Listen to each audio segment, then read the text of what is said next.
नमो नमः। संस्कृतकक्षायां भवतां सर्वेषां पुनः स्वागतम्। अद्य NCERT आधारित श्लोकानां विशिष्टश्लोकानाम् अभ्यासं वयं कुर्मः। ये संस्कृतशिक्षकाः स्वस्वविद्यालये संस्कृतं पाठयन्तः सन्ति ते अपि ध्यानेन पश्यन्तु। एकं श्लोकमस्ति, है ना? एकं श्लोकं गायामि। केयूरा न विभूषयन्ति पुरुषं हारा न चंद्रोज्ज्वला। मिसप्रिंट है यहाँ पर।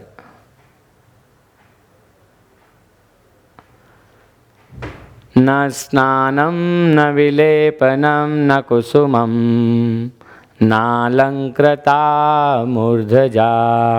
फिर से देख लें एक बार। केयूरा न विभूषयन्ति पुरुषं हारा न चंद्रोज्ज्वला न स्नानं न विलेपनं न कुसुमं नालंकृता मूर्धजा। वाण्येका समलंकरोति पुरुषं या संस्कृता धार्यते क्षीयन्ते खलु भूषणानि सततं वाग्भूषणं भूषणं। वाग्भूषणं भूषणं। व्यंजन संधि में हम देखते हैं वाक्धन भूषणम, दिक्धन अंबरम। उसी प्रकार से हो गया वाक्धन भूषणम। वाक यानी वाणी। मनुष्य का आभूषण किसे बताया गया शास्त्रों में? वाणी को। और कैसी वाणी? जो संस्कृत हो, जो संस्कारित हो, है ना? चलिए एक एक शब्द को देखते हैं। केयूराहा न विभूषयन्ति। केयूराहा यानी पुष्प, विभूषयन्ति पुरुषम। हाराहा हार, चंद्रोज्ज्वला हार। हार भी ऐसे जो चंद्रमा के समान उज्ज्वल हों, ऐसे हार भी मनुष्य की शोभा को नहीं बढ़ाते हैं। न स्नानम न विलेपनम। स्नान करने से, दूध से, दही से, चंदन से इत्यादि से किया हुआ स्नान भी पुरुष को शोभायमान नहीं कर सकता। विलेपनम, इत्र आदि जो हम लगाते हैं, लेपन करते हैं, सुगंधित पदार्थों का, गुलाब का जो हम लेपन करते हैं। कुसुमम नालंकृताः, विभिन्न प्रकार के जो अलंकार हैं वे मनुष्य की शोभा को नहीं बढ़ाते। मूर्धजाहा, अर्थात सिर पर पुष्प को धारण करने से शोभा नहीं बढ़ती है। व्यावहारिक रूप से तो आप बढ़ा रहे हैं, सामाजिक रूप से, लेकिन शास्त्र के रूप से देखें तो न स्नान करने से, न चंदन आदि का लेप लगाने से, न सिर पर जूड़ा बांधने से, न हाथों में कंगन पहनने से, ठीक, न चंद्र के समान उज्ज्वल हार गले में धारण करने से शरीर की शोभा नहीं बढ़ती, मनुष्य की शोभा नहीं बढ़ती। वाण्येका समलंकरोति पुरुषम। वाणी एका, संधि विच्छेद कर लें। वाणी धन एका। एकमात्र वाणी ऐसी है जो पुरुष को समलंकरोति, उसका अलंकार बन जाती है, जो संस्कृत निष्ठ होती है, जो संस्कारित वाणी होती है, वो मनुष्य को समाज में श्रेष्ठ बनाती है। धार्यते वाणी एका, यहाँ पर संधि हो जाएगी यण स्वर संधि। यहाँ पर चलेगी आपकी व्यंजन संधि। समलंकरोति, समधन अलंकरोति, यहाँ पर भी अलग कर सकते हैं। समधन अलंकरोति। अलम शब्द भी यहाँ पे अव्यय है और इसमें करोति लिखा हुआ है। यहाँ जाएंगे तो क्री धातु है और प्रथम पुरुष लट लकार या अन्य पुरुष एक वचन है। इस प्रकार से सभी प्रश्न आपके सम्मुख हैं। ये उपसर्ग है।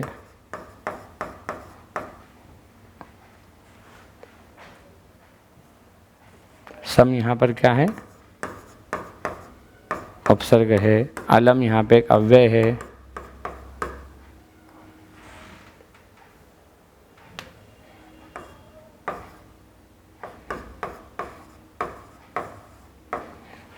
कृ धातु होने से अलंकरोति, समलंकरोति। पुरुषम या संस्कृता धार्यते, धार्यते शब्द जो है उसमें ध्री धातु है, आत्मनेपदी रूप है, कर्मवाच्य है। ठीक, कर्मवाच्य में लिखा हुआ है।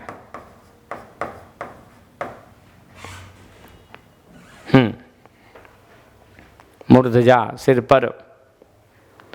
क्षीयन्ते, क्षीयन्ते शब्द में बहुवचन है, वर्तमान काल है, लट लकार है। खलु यहाँ पर अव्यय है। सततम, अन्य जितने भी आभूषण हैं आप सुबह जूड़ा बांधेंगे शाम तक मुरझा जाएगा, है ना। स्नान करेंगे शाम तक आप बासी हो जाएंगे, अगले दिन सोकर उठ करते फिर नहाना पड़ता है आपको। चंदन इत्यादि का जो लेप लगाते हैं थोड़े समय तक सुगंध आएगी शरीर से, उसके बाद पुनः शरीर से दुर्गंध ही आती है। ठीक उसी प्रकार से जिस प्रकार से चंद्र रूपी की उज्ज्वलता वाला कोई हार पहनाया जाए, जब उस हार को उतार दिया जाएगा तो आप अपने आप को शोभायमान मानते थे, लेकिन वास्तव में शोभा तो उस हार की ही थी। लेकिन वाणी मनुष्य का एक ऐसा आभूषण है जो हमेशा उसे उन्नति प्रदान करता है, विशिष्ट बनाता है। दो संधिवाचक शब्द आपके सामने हैं, वर्ण्य समलंकरोति और वाग्भूषणम, ध्यान रखिएगा। इससे बनने वाला अन्य प्रश्न आपके सामने मैं रख रहा हूँ, जो परीक्षा उपयोगी प्रश्न है। कानि क्षीयन्ते, कानि क्षीयन्ते, क्या नष्ट हो जाते हैं? तो आभूषण इत्यादि नष्ट हो जाते हैं। भूषणानि क्षीयन्ते। का समलंकरोति, का समलंकरोति पुरुषम, पुरुष को अलंकारित कौन कर रही है? वाणी। पुरुष की शोभा कौन बढ़ा रही है? वाणी।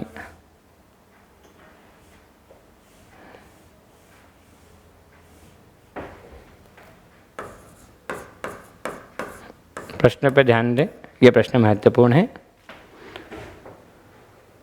वाग्भूषणम किम भूषणम सततम किम भूषणम, वास्तव में आभूषण कौन है? तो वाक, वाणी। वाक और वाणी एक दूसरे के पर्यायवाची हैं। ठीक, वाणी यानी बोली जाने वाली भाषा। ये जो प्रश्न है इस पर आधारित है। नालंकृता शब्द पे आप जाएंगे तो अलंकृता शब्द को अलग कर सकते हैं। न धन अलंकृता, दीर्घ स्वर संधि है। चंद्रोज्ज्वला में संधि विच्छेद करें तो बनेगा चंद्रधन उज्ज्वला। समास बनाना चाहेंगे तो भी बन जाएगा, चंद्र इव उज्ज्वला। यहाँ पर गुण स्वर संधि है।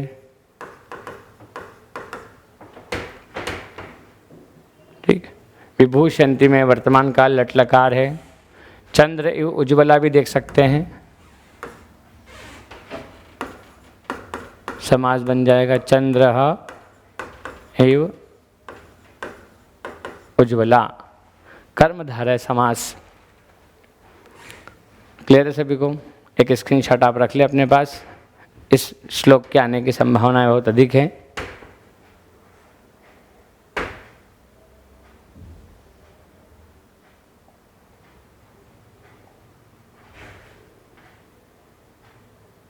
एक और श्लोक आपके सामने है, परीक्षा उपयोगी। मणिना वलयं वलयेन मणिर्मणिना वलयेन विभाति करः। मणिना वलयम,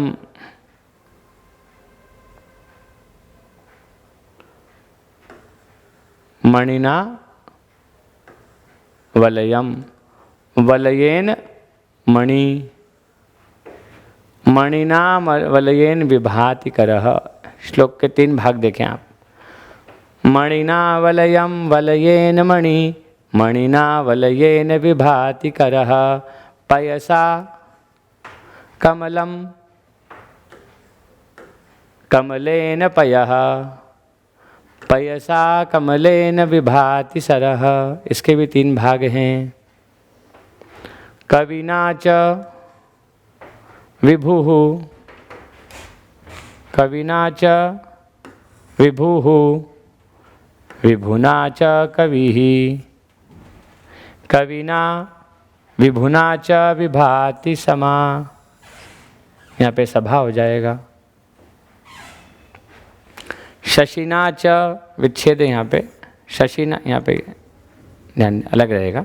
शशिना च निशा, निशया च शशि, शशिना निशया च विभाति नभः, नभः यानी आकाश। श्लोक को 3-3 पंक्तियों के साथ में देखेंगे तो अर्थ स्पष्ट होता चला जाएगा। अब पढ़ लेते एक बार फिर से। मणिना वलयम वलयेन मणिर, मणिना वलयेन विभाति करः। पयसा कमलम कमलेन पयः, पयसा कमलेन विभाति सरः। कविना च विभुः, विभुना च कविः, कविना विभुना च विभाति सभा। शशिना च निशा, निशया च शशि, शशिना निशया च विभाति नभः। यहाँ पर कुछ पर्यायवाची शब्दों के साथ आप जब इसको पढ़ेंगे तो अर्थ स्पष्ट हो जाएगा। वलयम कंकण, चूड़ी, चूड़ी में यदि मणि लगी हो तो वो चूड़ी भी, वो वलय भी, वो कंगन भी सुशोभित होता है।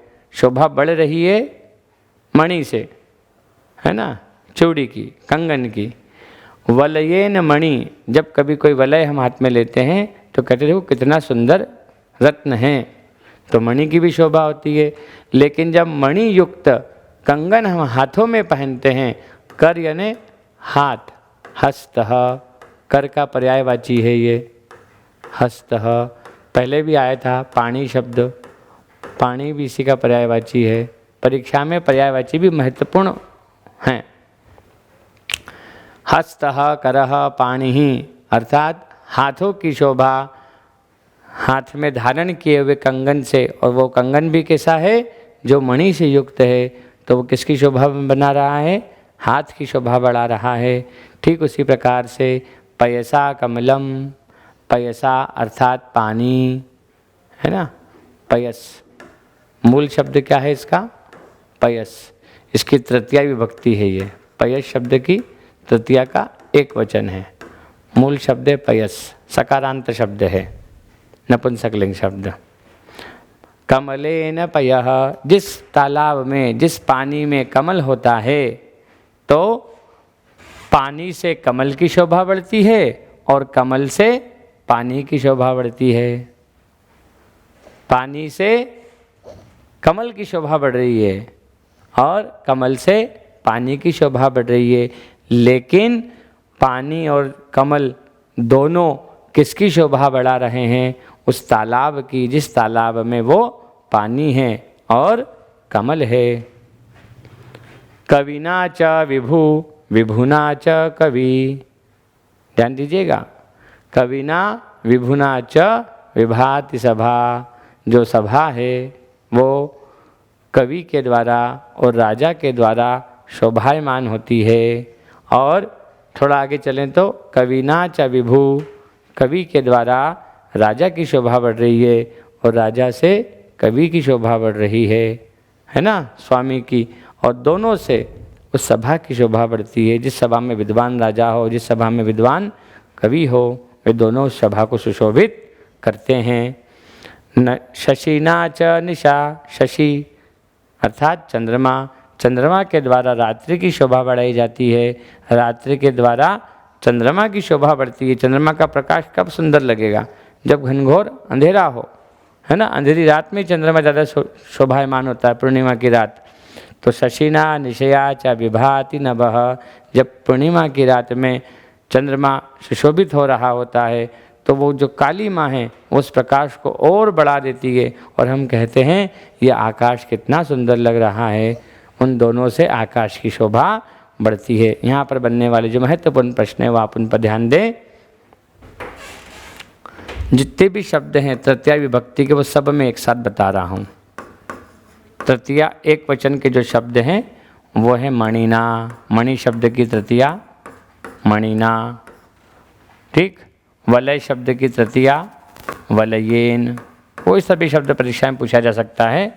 पयस शब्द की तृतीया पयसा, कमल शब्द की तृतीया कमलेन, नपुंसकलिंग शब्द है कमल, कमलम, है ना। कवि शब्द की तृतीया कविना, जैसे रवि का रवीना। फिर विभुना, विभु शब्द की तृतीया विभुना, साधु की साधुना।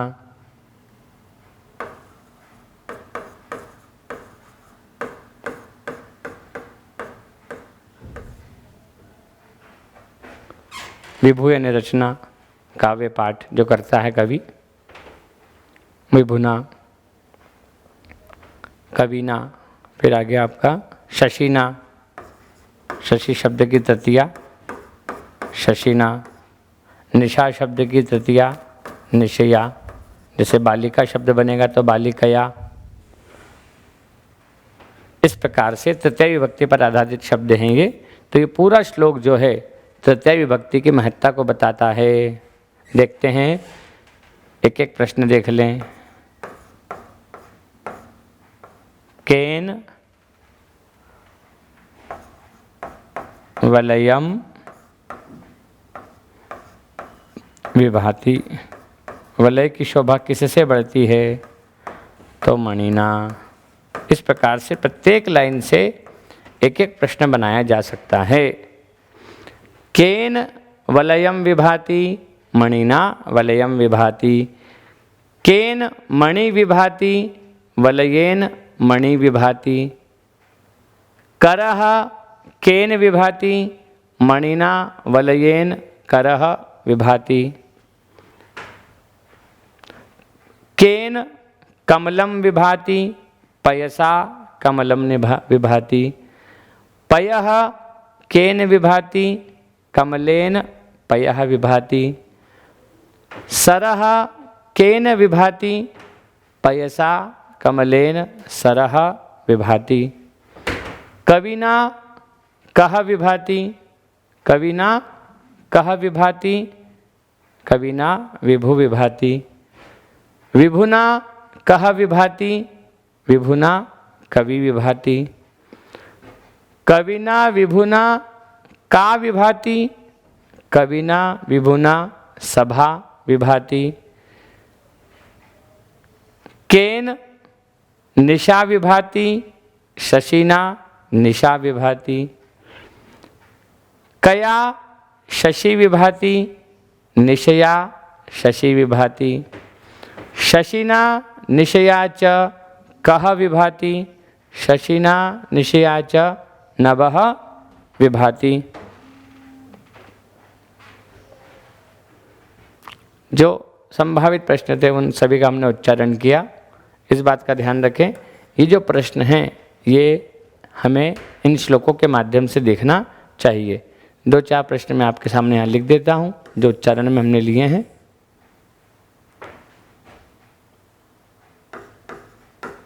कविना विभुना च का विभाति, दोनों किसकी शोभा बढ़ाएंगे? तो उत्तर आ जाएगा सभा। दो प्रश्न मैंने बनाए। इसके जैसे अन्य प्रश्न आप जहाँ जहाँ पे तृतीय विभक्ति का शब्द है वहाँ पर केन लगा के प्रश्न बनाएंगे तो बनता जाएगा। एक इस प्रकार का दोनों शब्दों को लेकर के बनाया है। एक इसको बना लेते हैं।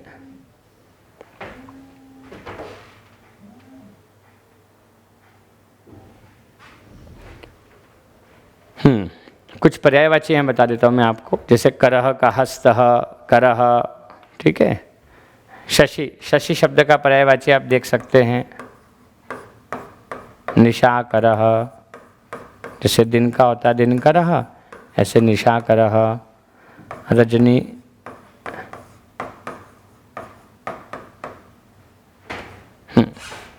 रचनी हो गया, वो रजनी होना चाहिए।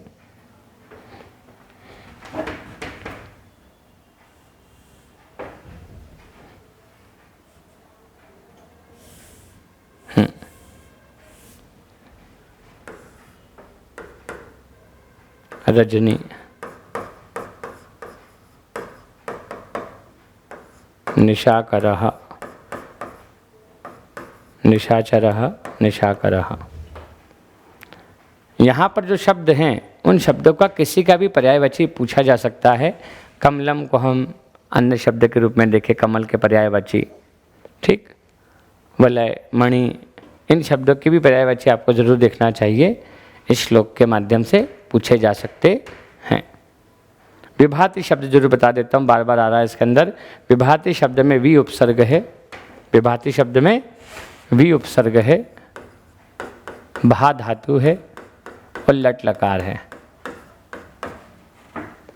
वी उपसर्ग पूर्वक भा धातु है, ठीक। नभः का पर्यायवाची देखेंगे तो आकाशः, अंबरः। आप स्क्रीनशॉट ले सकते हैं।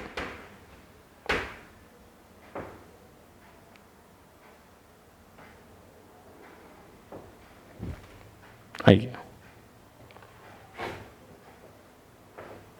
दो महत्वपूर्ण श्लोक हमने देखे हैं, एक श्लोक और देखते हैं जो पाठ्यक्रम पर आधारित है और गत परीक्षाओं में बहुत बार पूछा भी गया है। रे रे चातक सावधान मनसा मित्र क्षणं श्रूयताम्। यहाँ पर एक शब्द अतिरिक्त लगा हुआ है, उसे हटा देते हैं।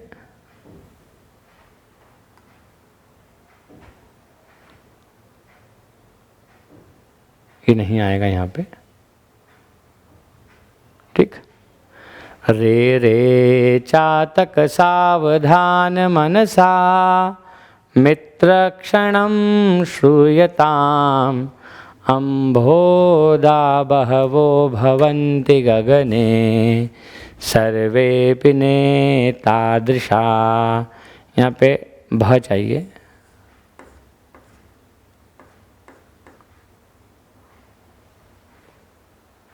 है ना, ऐसे ठीक है, उसे भी रखा जा सकता है। अम्ब ने पानी ही होगा, अम्बु। बह नेतादृशाः, फिर पढ़ लेते हैं। रे रे चातक सावधान मनसा मित्र क्षणं श्रूयताम्। अम्बोधा बहवो भवन्ति गगने सर्वेऽपि नेतादृशा। केचिद्वृष्टिर्भिरार्द्रयन्ति धरणिं गर्जन्ति केचिद्वृथा। यं यं पश्यसि तस्य तस्य पुरुतो मा ब्रूहि दीनां वचः, है ना, दीनं वचः। रे रे चातक शब्द क्या है? रे रे चातक, हे चातक पक्षी, सावधान मनसा, सावधान मन से, सावधान होकर, श्रूयताम सुनो, श्रूयताम सुनो, शु धातु और लोट लकार, लोट लकार एक वचन। मित्र शब्द भी संबोधन में है, ठीक। चातक शब्द भी संबोधन के साथ है। अम्बोधा बहवोऽपि सन्ति गगने, गरजने वाले बादल बहुत हैं। गगने सर्वेऽपि नेतादृशाः, हर कोई बारिश करने वाला नहीं है। केचिद् वृष्टिर्भिरार्द्रयन्ति धरणिं, कुछ थोड़े ही होते हैं जो इस धरती की पिपासा को बुझाते हैं, वृष्टि करते हैं। वृष्टिभिर आद्रयन्ति गर्जन्ति केचिद् वृथा, और कुछ तो ऐसे हैं जो व्यर्थ में गरजते रहते हैं। यम यम पश्यसि तस्य तस्य पुरतो, चातक नाम का पक्षी जो है आपको पता है केवल और केवल स्वाति नक्षत्र की एक बूंद के लिए लगातार इंतजार करता है। वो स्वाति का पान करता है, स्वाति नक्षत्र में जो पानी गिरता है उसी का पान करता है। तो कवि यहाँ पर कह रहा है, हे चातक, तुम हर किसी के सामने अपनी इस प्यास का वर्णन मत करो, क्योंकि कोई तुम्हारी प्यास नहीं बुझाएगा। जिस प्रकार से आकाश में कुछ बादल तो वृष्टि करते हैं और कुछ केवल व्यर्थ में गर्जना करते हैं, हर किसी के सामने जाकर के अपने दीन वचन मत बोलो।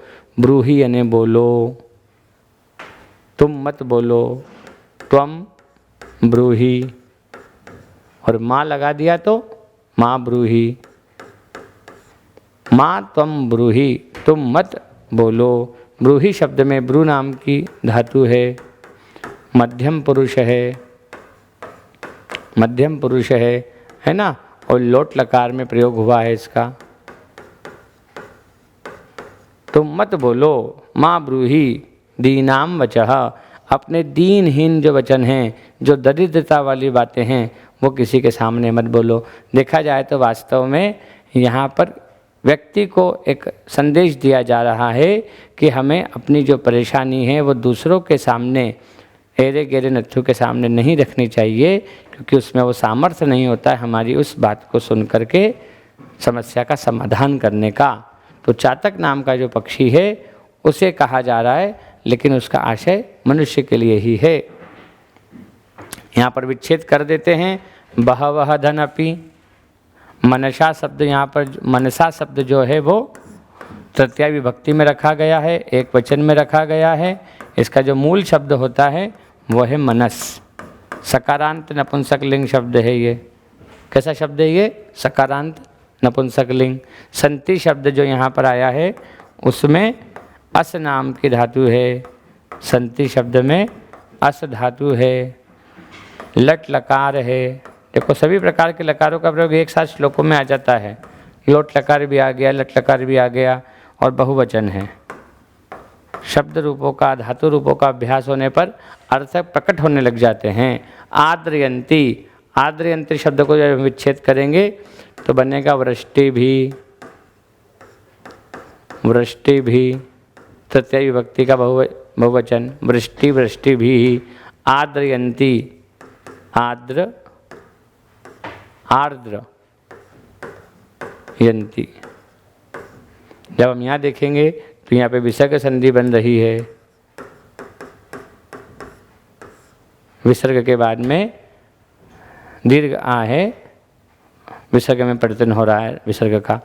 धननिम गर्जन्ति, गर्जन्ति शब्द में गर्ज धातु है। कौन सी धातु है? गर्ज धातु है। केचिद वृथा, पश्यसी शब्द जो यहाँ पर आ रहा है उसमें दृश्य धातु है। कौन सी धातु है? दृश्य।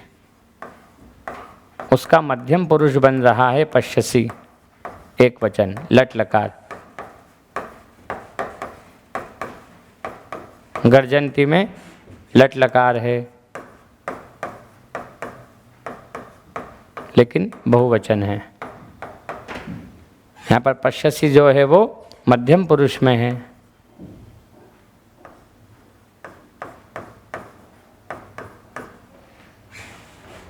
पश्यति, पश्यतः, पश्यन्ति, पश्यसि, पश्यतः, पश्यसि, पश्यथः, पश्यथ, पश्यामि, पश्यावः, पश्यामः। बहुत सरल सा, साधारण सा लगता है, लेकिन परीक्षा में जब कोई शब्द आ जाता है तो हमें हमारे शब्द रूपों का जो हमने अभ्यास कर रखा है, धातु रूप का जो अभ्यास कर रखा है, उसके आधार पर पहचानने का प्रयास करना चाहिए। धरणीम द्वितीय विभक्ति, तृतीय विभक्ति, अम्बोदाहा, है ना, पानी से भरे हुए बादल। बहवोपी में संधि विच्छेद करने जाएंगे तो बहवो धन अपि, पूर्व रूप से संधि हो गई यहाँ पे। बहुत से, बहवोपी, बहुत से बादल ऐसे हैं जो इस समान नहीं है। नेतादृशः का संधि विच्छेद कर सकते हैं आप, न धन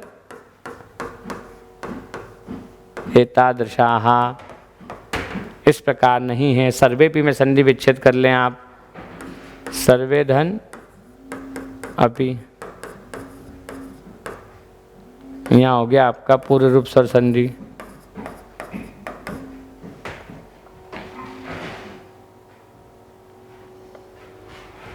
यहाँ पे वृद्धि संधि थी, नेता दशा में कौन सी संधि है?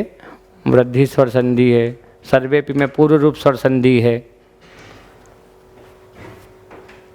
ये जो 3 श्लोक मैंने आपको बताए हैं, ये तीनों श्लोक एनसीईआरटी में हैं और इन श्लोकों को विभिन्न प्रतियोगिता परीक्षाओं में पूछा जाता रहा है। तीनों श्लोकों से बनने वाले जितने भी संभावित प्रश्न हम देखते हैं, चाहे वो लकार संबंधी हो, है ना, यदि कोई उपसर्ग है, कोई प्रत्यय है, कोई पर्यायवाची है, कोई विलोम है, तो उसको हमें हर श्लोक के अंदर लागू करके देखना चाहिए। प्रश्न 1 या 2 ही आते हैं, लेकिन एक श्लोक का अभ्यास करते समय यदि हम उनका पुनरअभ्यास कर लेते हैं तो हमारा ज्ञान पुनः बना रहता है। यम यम पश्यसी, जिस जिस को तुम देखो उसके सामने अपने हाथ, अपनी बात मत रखो। ब्रूही, माँ यहाँ पर एक अव्यय है, माँ, चंद्रबिंदु नहीं है उसके ऊपर, माता जी की बात नहीं हो रही है। माँ कुरु गर्वम माँ भव मानी, गर्व मत करो, बाल्यकाल की कविता है ये। चलिए, इस प्रकार से आपने देखा रे रे चातक, यहाँ पे रे शब्द जो है वो संबोधन है, रे रे चातक सावधान मनसा। ठीक है, तो मुझे उम्मीद है कि आपके सामने जो मैंने 3 विशिष्ट श्लोकों को आज रखा है, ये तीनों श्लोक आप बहुत ध्यानपूर्वक देखेंगे और इन श्लोकों में संस्कृत में बात कर लेते हैं। एते श्लोकाः महत्वपूर्णाः, यदि एतेषां श्लोकानाम् अभ्यासं बारं बारं वयं कुर्मः तर्हि अस्माकं संस्कृतमपि शुद्धं भवति, वाक्यरचना अपि शुद्धं भवति, व्याकरणे ज्ञानमपि आगच्छति, श्लोकानां गानमपि वयं जानीमः, परीक्षायाः सज्जतामपि वयं कुर्मः, प्रतिदिनं 4-5 श्लोकानाम् अभ्यासं कुर्मः।